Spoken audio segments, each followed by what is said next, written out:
In the last section, we went over the majority of our client pod.yaml file. We spoke about what a pod is and what its purpose is.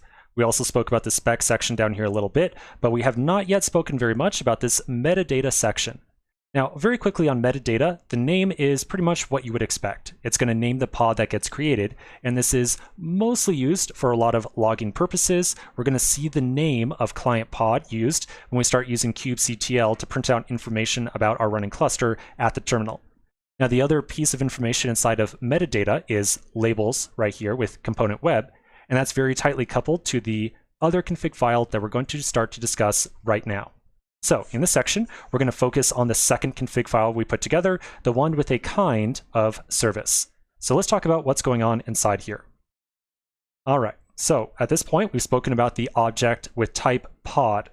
A pod is used anytime we want to run one or more very closely related containers. So we're now going to start talking about a second kind of very commonly used object. The second object type that we're going to discuss, and again, this is a type that we're going to be discussing just so much throughout this course because all this networking stuff is so important to understand. Anyways, second object type, services.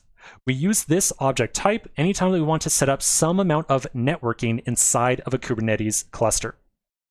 So let's take a look at a couple of diagrams that are going to give you a better idea of exactly what a service is and how it behaves. Now, the first thing I want you to understand is that in the world of pods, we have basically just pods. That's it. Like, that is the object type. But in the world of services, there are 4 very commonly used subtypes. In fact, there's only 4 subtypes. And so I've listed all the subtypes of the service object type right here. So as a service, we can create a service of type cluster IP, node port, load balancer, and ingress. Inside of our particular file, we specified a object type or a primary object type of service with the kind property up here. And then inside of the spec section, we specified a subtype or a type of service known as a node port. So we are making a node port service. The purpose of a node port service is to expose a container to the outside world, or in other words, to be able to allow you, like you as a developer on your computer, to open up your web browser and access that running container. A node port service is only good for development purposes, and we do not use node port as a service type inside of production environments outside of 1 or 2 very specific exceptions. And actually, one of those exceptions is something we're going to cover later on inside this course. Now, you'll notice that on the other service types on here, I'm not putting any notes or anything on here. We are going to talk about the other service types in tremendous detail throughout this course. Again, services and networking is a very important topic to understand. But if I added in those other descriptions right now, it would just be a little bit confusing. So I'm going to leave the other descriptions off. And for right now, we're just going to focus on the node port service type.